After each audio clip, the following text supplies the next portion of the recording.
The Paralyzed Girl and the Birthday Miracle. It was a rainy Tuesday afternoon when 17-year-old Lily rolled herself into the tiny diner on Main Street. Her wheelchair squeaked over the worn linoleum floor as she scanned the menu taped to the wall. Today was her birthday. She had saved $3 from her part-time job, barely enough for a cup of coffee and a small slice of pie.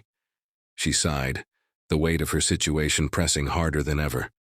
Paralyzed from the waist down after a car accident 2 years ago, she had grown accustomed to celebrating life quietly, usually alone. Birthdays were never extravagant, just quiet wishes and fleeting hopes. The diner was half empty, the smell of fried bacon and fresh bread filling the air.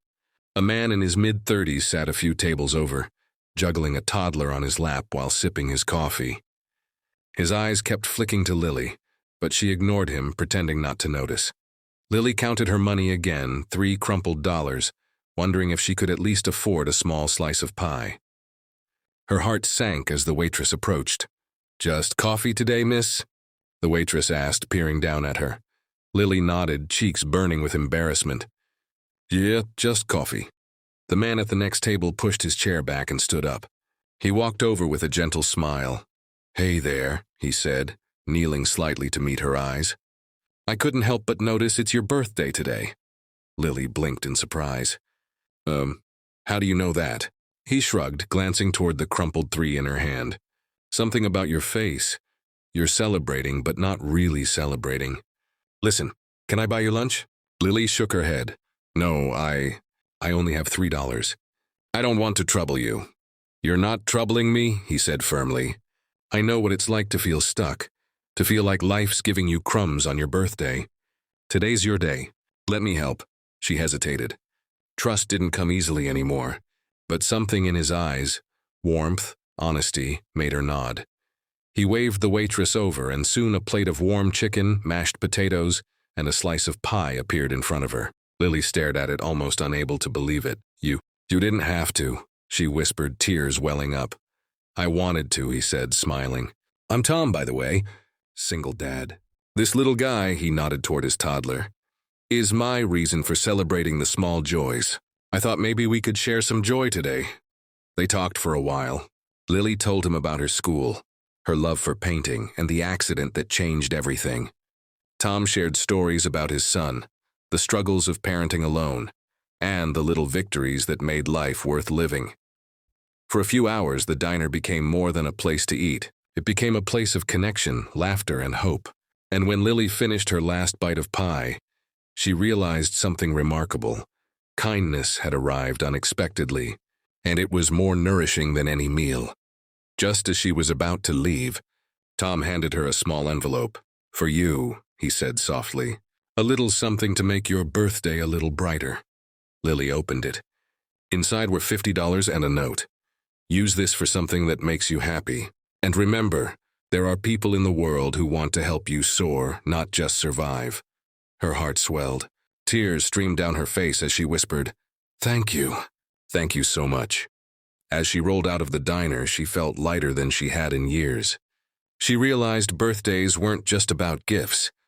They were about the moments when humanity shone through, when strangers became friends and hope found a way into even the hardest days. From that day forward, Lily carried that memory with her, not as a story of what she lacked, but as proof of what kindness could do. A small act, a few words, a shared meal. Sometimes that's all it takes to change a life. And maybe, just maybe, that's how the world keeps turning. One act of compassion at a time.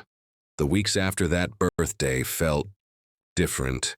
Lily couldn't stop thinking about Tom and his little boy. It wasn't just the money he had given her.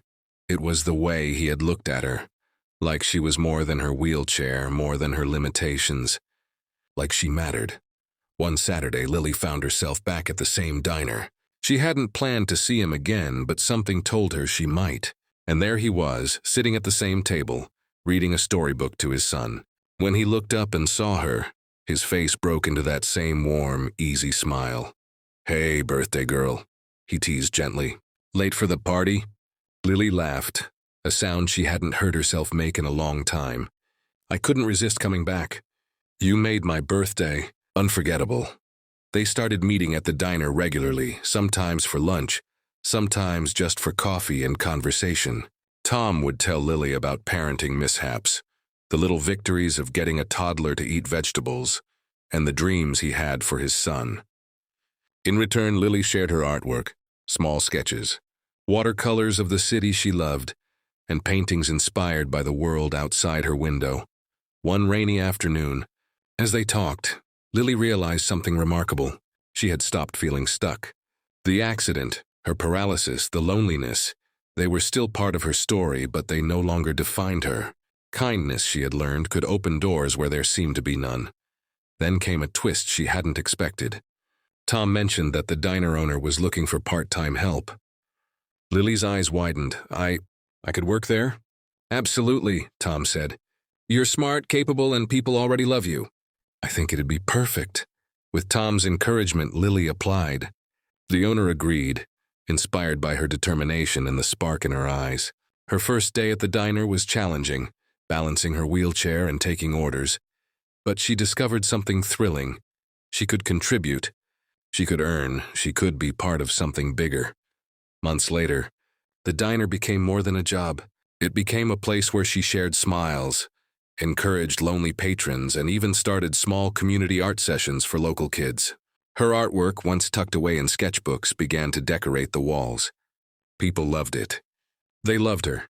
And through it all, Tom remained a steadfast friend, a reminder that a single act of compassion can set off a chain reaction of hope. One evening, as they closed the diner together, Tom's son tugged at Lily's sleeve. "Happy birthday." "Again," he said, grinning. Lily laughed, tears prickling her eyes.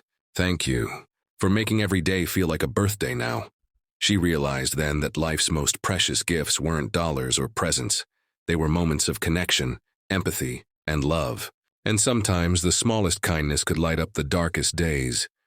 Lily had only had $3 that day in the diner, but she had gained something far richer: hope, friendship, and a reminder that the world could still surprise you in the most beautiful ways. And so she rolled home that night, heart full, ready to live life not for what she lacked, but for the joy she could give and receive in return.